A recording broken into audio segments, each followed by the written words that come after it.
What I noticed about Star Trek II for the first time while watching it the other night was how calm and collected the storytelling is in reintroducing these characters.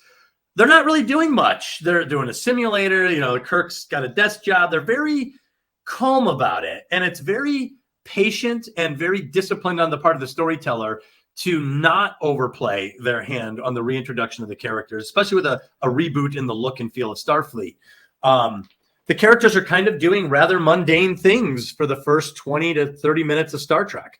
And it works. It works. I would say that's something that I noticed about this film watching it for this again, because everybody's like, okay, we have the very cerebral Star Trek 1, which we talked about last week. We had that very cerebral show. Yes. And then, okay, now here is Star Trek 2. We got Khan, we got the villain, we got all that. And it's the action movie. But really, it still also takes its time. It does. That's what it's very patient. It does. It does. So it is not. It drops you into the simulator scene. Love it. Great opening. Which is a great opening. Which I was thinking about that, especially in relation to something that I was talking about in relation to my own stories. That I typically don't like a dream sequence, open up with something really high and intense and whatever else, and then ends up with a dream sequence. And I hadn't really connected until I was watching it before this, that in effect, this is a dream sequence. It's not something that's ultimately it doesn't matter from the physical aspects. Like all the physical stuff that you're seeing doesn't matter. Because, it wasn't, it's a simulator or whatever. So I'll say this. There is a reason from an author's point of view on why this may have been preferable. So if your starting point with Captain Kirk and the crew of the Enterprise, those are the stars. If your starting point is mundane desk jobs, and remember, now the theme from Star Trek 1 is that these guys are aging out. That is carried over into Star Trek 2. It's very clear. Absolutely. Aging is one of the most powerful themes in this story. Even after the minor discussion and the power struggle with Kirk and Decker in Star Trek 1, aging suddenly continues to be an issue. Kirk is clearly dealing with middle age crisis in a sense. And so your starting point is very mundane. So how, as a storyteller, do you get action in this mundane setting? And his solution was a combat simulator. I personally think that was rather smart because it draws a contrast between the cadets and the aging crew of the Enterprise. I don't think it's a pure dream sequence. I'm with you on the pure dream sequence. You can't do that. I even hate The Last Jedi. I call it a Luke Ex Machina when he shows up to fight that thing and he's not even there. It's a Luke Ex Machina. This did have a plot element to it, so it's not totally artificial. It is a simulator, and I'll add this. There was a rumor that leaked out before the film was released. And the rumor was that Spock dies in this one, which of course he does. Right. So what's interesting is in this combat simulator, they have a scene where Spock stands up and he collapses and dies. So if you were the audience and you were told Spock dies in this one, and in the first 2 minutes, you're like, Spock just died. That would be the most unrewarding death for Spock possible. And then it was that they faked him out. So it was, I've understood that there was a little bit of not a gag, but a way to throw off the audience to get rid of this rumor, to throw you off the scent as the scenario develops toward the end of the film. They're like, Spock doesn't die in this. And you're like, and I've heard that too.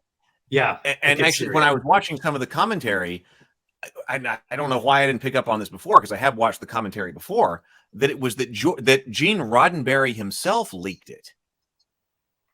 I didn't know that. Because he didn't want it to happen. According to what I just watched in the director's commentary, it was because he's just the executive consultant on this movie. And it was already brought up in the chat that he didn't like the more military feel of Starfleet being the Navy, and that he didn't want Spock to die. And according to what I was watching in the commentary, it was, not alluding to, directly saying that it was Gene Roddenberry who leaked it. Wow, because he wanted the public to turn against it? To turn against it and for it to not happen. Well, they handled it rather geniusly because they made everyone think, Spock doesn't die. He's just in a simulator. and then forget about it until the end of the film, which is amazing. We'll get to that. But I thought the simulator, I understand your point. I'm not saying that that's not a good point. That is a good point. The idea of having it was all a dream. This at least is physically real in a large sense for the actors. You know, it's a simulator on the screen. The pyrotechnics are fake. And one thing I will add is the Kobayashi Maru has really etched itself into pop culture. More than just Trekkies know what the Kobayashi Maru Absolutely. is. So the idea of the no-win scenario, I think, is an incredible concept that was introduced in this film, and Star Trek has never let it go. They've never gotten over the Kobayashi Maru. They've come back to it again and again, and you hear it mentioned sometimes in dialogue in Star Trek. We're like, 3 days out, Kobayashi Maru. It means the no-win scenario. So the Kobayashi Maru, I think it's important to point out that the 6 minutes it was given in Star Trek II had a massive permanent effect on the population at large. Now, when I was critiquing this as a kind of dream sequence, because it turns out you're in a simulator, I meant that kind of as a way that I typically don't like that, but here it is used to great effect, because like we're talking about with Spock, it's not complete. It handles the Spock rumor right there, and then also it's not completely a dream sequence, because even though the physical destruction doesn't matter, the psychological situation still matters, because Saavik is still talking about what her situation was and things like that. So it's not something that you are completely erasing. You erase the physical destruction. Okay, that didn't matter. The Enterprise didn't actually get blown up. Right. But you still have implanted this idea that still is going to matter throughout the film. So I think that in the overall concept of dream sequence, this is one where it's done well. That I totally agree with. I think it was done well. And while watching the other night, I thought to myself, that would be pretty alarming if I am in a simulator and there's real explosions to my left and right, and you're seeing these decorated officers flop over onto their helm and onto their consoles while the explosions are continuing, the alarms going off. I think that would be enough to give you some small taste of the gravity. Do you remember? Have you ever seen the movie Glory, the Civil War movie with Matthew Broderick and Denzel Washington? I think that I have. There's a scene where they're shooting their guns and they're practicing and they're not taking it very seriously. The guy who's handling and Matthew Broderick gets upset. He doesn't think they're being trained right. So he comes up with a revolver. And as the guy's loading, he notices that there's a click of a revolver near his ear. And as he's trying to load, Matthew Broderick's firing off this pistol. And it actually rattles the guy enough to where he drops his rifle. And he's like, teach them properly. So there's a sense of, yeah, we could do this all day in drills, but a little dose of reality can go a long way in preparing you for real contests in a military sense.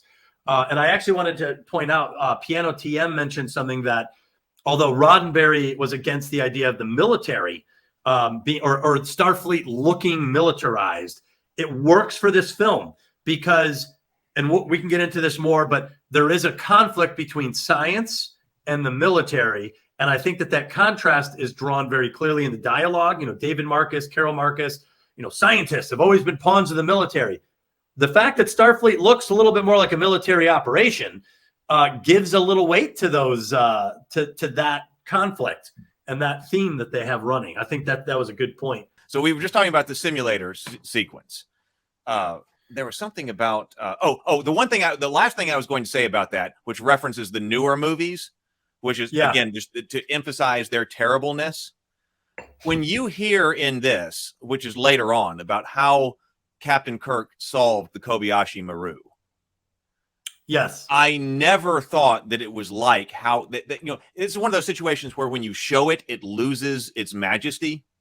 100%. I know what you're talking about. And not only does it lose its majesty in the other episodes when you see him do it, they did it in the most lame way possible. Because when I had envisioned, okay, if you were going to show Captain Kirk defeating the Kobayashi Maru, he would have reprogrammed it, but he would have reprogrammed it so he could just barely beat it. So, yeah, so I mean, make like, it convincing. Right. Because like in that movie, he's like just like eating an apple, like it's completely like, and it was just so absurd that I was like, no, he may have reprogrammed it, but he wasn't intending to get caught. Like he may have like done some kind of something so that if I do that, then I succeed and maybe they won't notice and I got out. But the scene that they actually provided for the defeat of the Kobayashi Maru was awful. It was awful. And quite honestly, if I was a helmsman or a science officer, if I was watching that performance, I'd be like, I would never follow this guy into battle. Jeez. What are you doing? This guy's a child.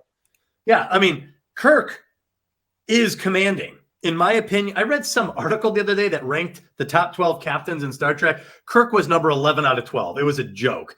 Kirk is number 1 out of 12. There's no doubt in my mind. He's the face of Star Trek. He's very commanding, and I love his portrayal of Captain Kirk. And he would never act like that. He would never act like a child in the captain's seat, even in the simulator. I agree. Less is better. And I'll swing around to that again, but I had some very deep thoughts about that discussion in the middle of the film where Kirk reveals how he beat the Kobayashi Maru and the significance of that discussion. It's not a throwaway line. It's not a comedic idea. It's actually very deep and very meaningful. What does he say? And the thing is that Kirk says that Star Trek, I reprogrammed the simulator so it was possible to rescue the freighter, not to defeat the Klingon. Oh, that's actually a great observation. That is a fantastic observation. That tells me where Kirk's priorities were. That's exactly right, Sable Phoenix. I never caught that in my life. That's great. To make it possible to rescue the freighter. So that means what he cared about was rescuing that ship in the simulator, not the military exchange. And to me, that's evidence of an experienced commander to try to avoid the combat if possible in order to get the job done and still succeed in the mission. I love that point. I'm going to think a lot more about that point, Sable Phoenix. That's a fantastic point. I'm going to go back and rewatch that specifically for that. That's a great point. Yeah. Well, and oh my God. Sable Phoenix says also it's not explicit, but he may not have even made it survivable. Oh my God. So that would even be a better story. What? That he could have made it so the freighter would have gotten out of there, but the Enterprise didn't. What if he had, God, that's such a better story. What if he had reprogrammed that so that it was possible to get the freighter out of there and save the people on the freighter, even though it cost the Enterprise? Well, that stays in a little bit more in line with the original meaning of the Kobayashi Maru because it's not a full win. That's not a win-win scenario. That is a win-lose scenario where he achieved one objective and failed in the other. The objective in that case to rescue that freighter and get it out of there. Oh my God. Interesting. Yeah. I mean, listen, the Kobayashi Maru is a pretty deep thing. And like I said, it has some staying power. People don't forget it. The no-win scenario. Yeah. And the mission. Yeah, that's the mission, to save the freighter while violating treaty, the neutral zone, and not upsetting the Klingons.